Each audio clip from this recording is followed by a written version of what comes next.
Creating content does not have to be difficult, and oftentimes it's our own minds that stop us from creating the content that we want to. Today, I'm going to show you how I created a video with just my iPhone, a mic, and a simple software. So here's the video that I just filmed. Currently, and for this video, I am filming on my iPhone. It's just sideways in 4K resolution, and I'm using my DJI microphone, which is a wireless mic that I have tucked into my shirt here so you can't see it. It helps with great audio, and while it is a bit expensive, there are a lot of cheap options on the market, such as simple lav mics. If nothing else, just find yourself a quiet environment to film in and lay down a few blankets on the floor to help with the echo. You can film your content directly in the Tela app. You can either film it from the web browser application or from the Mac or PC version. I'm using the Mac version for this one only because it allows you to film in 4K and do a screen share in 4K, so I definitely prefer that. I always start with outlining my content, and then I have that outline up on the screen while filming so I can make sure I'm hitting all of the points that I want to talk about and actually staying on track for the video. So once I'm all done and I hit stop, Tela will open up the in-app editing software, which is fantastic on its own, and 99% of the time I just use this. For my own personal videos, every once in a while I will bring it into Final Cut Pro to do some color correction or some noise cancellation if my mic picked up my kiddos, but like I said, Tela's in-app editing is usually sufficient for what I need. So the first screen that we have here is the layout screen. I like to start with trimming my video first before deciding how I want my layouts to look, so I'm going to open that one up. Tela uses AI to help you remove buffers, silences, and filler words. And as someone who uses a lot of filler words, this is very helpful and saves me a lot of time. So the first thing I'm going to do is remove the silences to make my editing process a little bit faster. After that, I will remove any filler words that got stuck somewhere along the way. Down at the bottom, you'll notice that I have a few different clips. I filmed this piece of content in 4 different sections because I was screen sharing different parts of my computer, and so I had to stop recording and restart to be able to do that. This actually makes it much easier for me to edit because I can focus on one clip at a time, and I actually prefer to do this even if I'm not screen sharing. However, your editing and filming preference is completely up to you. So let's start on clip number 1. I know that this clip starts with me just a talking head, and I don't want the screen shared just yet. So I'm going to go ahead and go to the layout section and decide what I want to start with. I'm going to start with the camera only option where my head is fully in frame. Now we're at the point in the video where I want to crop in on my face a little bit. I'm doing an introduction and making an important point, so I want it to be highlighted a bit. So at this point, I'm going to click Add Layout and make sure that we are starting on a new section.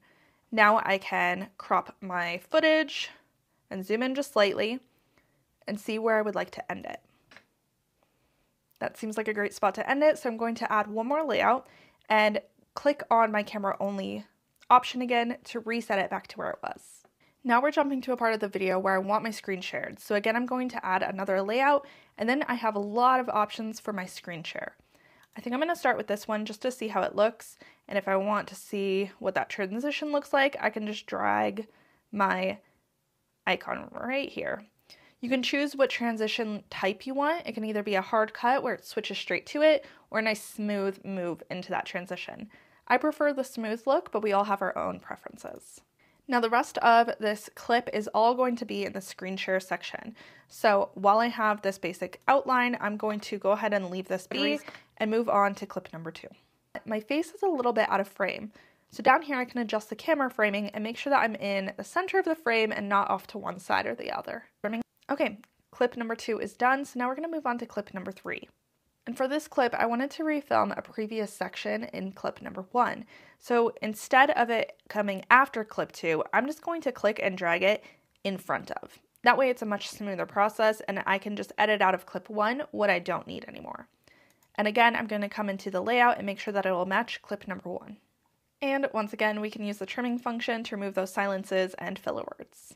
Now we have clip number 4, and remember in clip number 3, I had a different layout than the first 2 clips.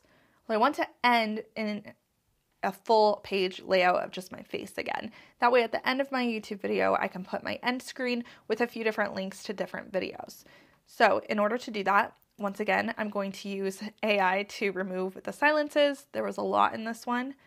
And I'm going to go towards the very end on my layout section and find where I transitioned to just speaking in a talking head format.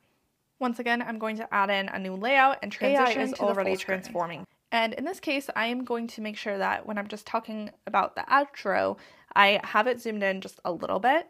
And then at the very end, I want to go full screen where there's plenty of room for those end cards and make sure that the YouTube video will look nice in that format. So this is the point where I start talking about other videos. So I want to add a new layout, have it zoom in to the camera only, but full screen. That way there's plenty of room for the end cards to pop up on YouTube. And when I look at this, I notice that there's still not a ton of room on the right here where I want to put the end cards. So I'm going to go ahead and make this a little bit larger and move my face to the center of the framing, like that. I can check this transition by just slowly dragging my cursor and make sure that everything looks okay, and I think it does. So we are all set. Now we have to trim out all of the sections where I maybe repeated what I was saying because I didn't love how I said it the first time. I can do this with the AI transcript editing. So I can look at the transcript and I can go through and delete sections where I repeated myself, make sure that I'm only saying the words that I really want to say.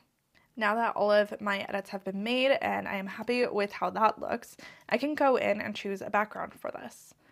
You can use your brand colors or whatever is suitable for you.